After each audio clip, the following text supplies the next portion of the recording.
Well, we all know many songs by Hugh Ramapolo Masekela, but Thuma Mina, which just played now, has become that song for South Africans that in the past year has been more than a song, but has also become a verb.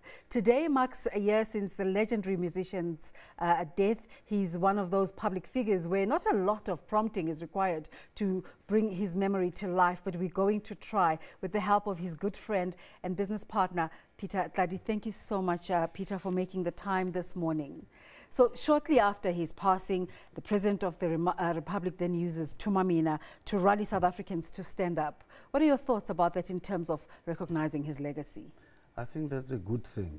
That was very good for the President to do that. Especially that one of the things that we used to talk about on the road, because we traveled the world together, was that South Africans don't sing their songs. You know, unlike Americans who sing their songs. For example, you know, there are songs that have been sung over 1,000 times. In South Africa, you will never find a song that was sung 1,000 times. Yeah. Because the singing of the song by other musicians, after you compose, somebody continues, it keeps the song alive forever. Yeah. We must keep our music alive. That's what we used to cry about with Brazil. And do you, in your circles, when you have conversations, do you think that's going to happen now? Local, continental and global artists, is there an appetite to take up Hugh Masekela's songs? There is a lot of appetite.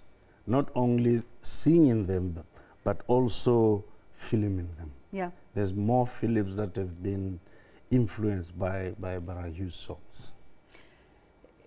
It's such an amazing thing to have you here because, you know, having Hugh Masekela would be like a scoop for a journalist, but having you as well, and unfortunately today we're just talking about Hugh, you were not just his business partner. He apparently gave you the idea to start the Joy of Jazz. How will you, Peter Tladi, remember Hugh Masekela? What did he mean to you? You know, Brayu was like a father to me, a brother, and then a mentor. You know, the example is how we met. Yeah. How we met, that's where it started. But give us the story. No. I knew Brayu through his father way back in Sharpeville. His father was a social worker in Sharpeville. And he kept saying that to Masekela, you know, you must talk to Hugh, man. You must talk to Hugh. And we started talking on the phone.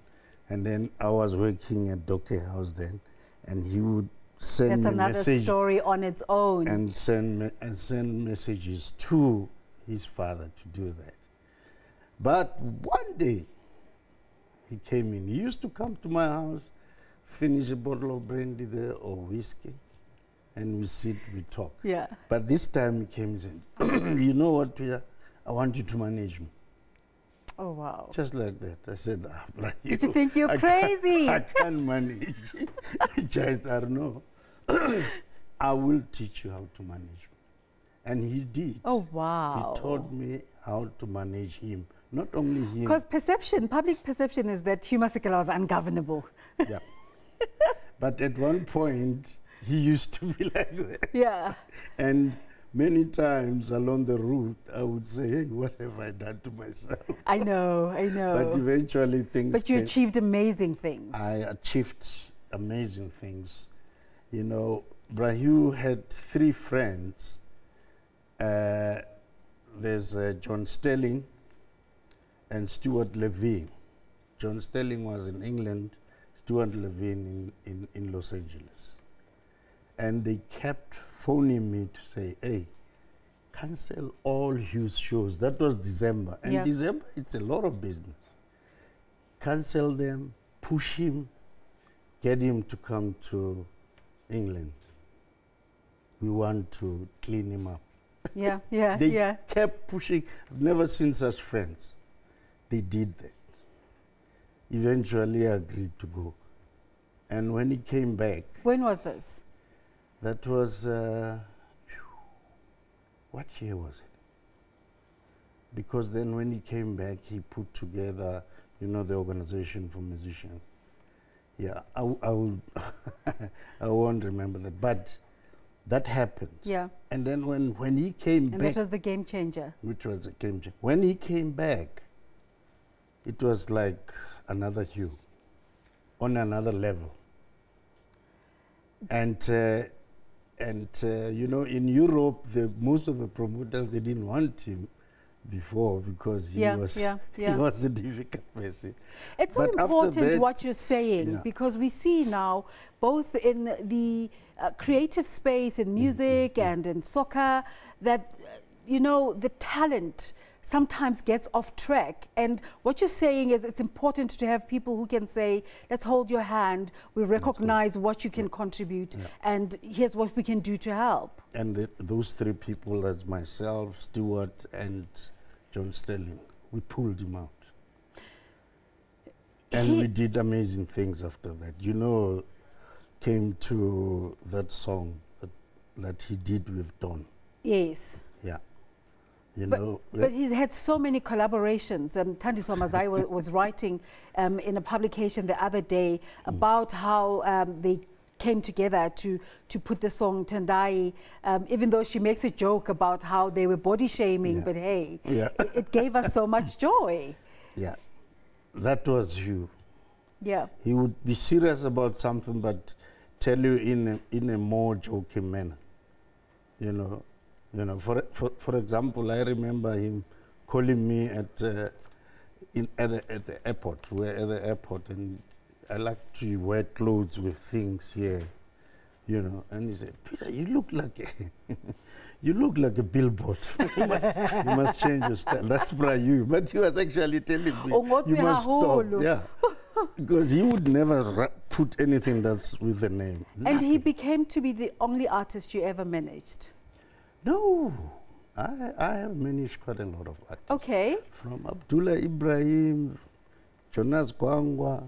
I misunderstood that part. I thought the story was that you only managed him. No, that because I'm trying to separate your promotion work and your artist management work. My company, T Music Man, started as the management company for artists. Okay. Yeah. Okay. And then, because my artists didn't have anything to do, no work, I had to put on my promoter's hat and create jobs for them. So that's why it's people think, hey, what is happening? He was a promoter, not a manager. So I had a lot of things to do. So like you say that you saw something in Hugh and made an effort to fix his life.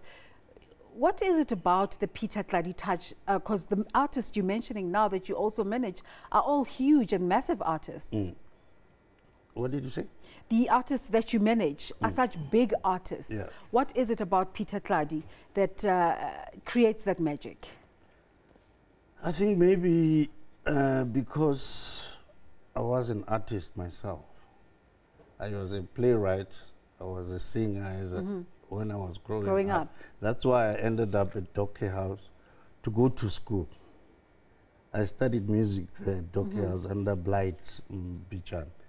But God wanted me to do something else, which was not singing. And you were lucky enough to recognize it. I recognize it. I must let me not say I was lucky enough to recognize it. A gentleman called Gideon Kamiwa, who was the administrator at Dockey House, recognized that. Okay. I was a dancer in one of the plays, and he would call me when there was nothing happening to go and help him. So basically, we all need somebody. With like, what is that lady? With Ausum Sofim Trainer. Yes. They all said, no, this is what you must do. And then that's the way I went. I became a marketer, went to school for marketing, did a lot of diplomas, even when we were overseas. And so again, you're mentioning something important, that talent has to be boosted by training. Yes. You cannot can't just depend on talent on its own. No. How much do you emphasize this to people in the creative space? It's very important. Let me give you an example. I once worked for a record company called RPM Records, which became part of Gallo, of the Gallo group. So when I first got in, I used to attend meetings, marketing meetings, and I had nothing. I'll just get out of there, nothing to contribute. Yes. And I went to a college. I started studying with executive education. And my boss, who's Paul Zamek, is now in the States, he called me after another meeting. He said, "What's happening?" Yeah. I said, "Why?" He says, "No, you contributed beautifully in there." Oh, what wow. happened? I said, "No, nothing." He said, "Are you going to school?" I said, "Yes." "And you paying with your own money?" I said, "Yes." And he said, "No, we are going to pay you back." We're taking it over from here on. How fantastic. Yeah. We're running out of time, but he passed away on this day. Mm-hmm. How should people who loved this amazing musician remember him? I think you should. Brother Hugh was a passionate person. Passionate and an African, full African. All we spoke about the arts was the African arts development. That's all Brother Hugh used to talk about. Actually, just before he passed on, we went to Maputo together, where he taught a lot of musicians there. He was running workshops. And I can kill myself because what I got from that is not what I had for the past 10 years that I was with him. Oh, wow. But now, you know, I didn't feel it. So we're going to take time to unpack all of that. Ooh, there's a lot, yes. Peter Tladi, thank you so much for coming through this morning to help us remember Hugh Masekela. Thank you. Thank you so much, Peter Tladi. He's a music promoter and a very good friend of the late Hugh Masekela. You're watching The Agenda. Let's take a break. We'll be back in a moment.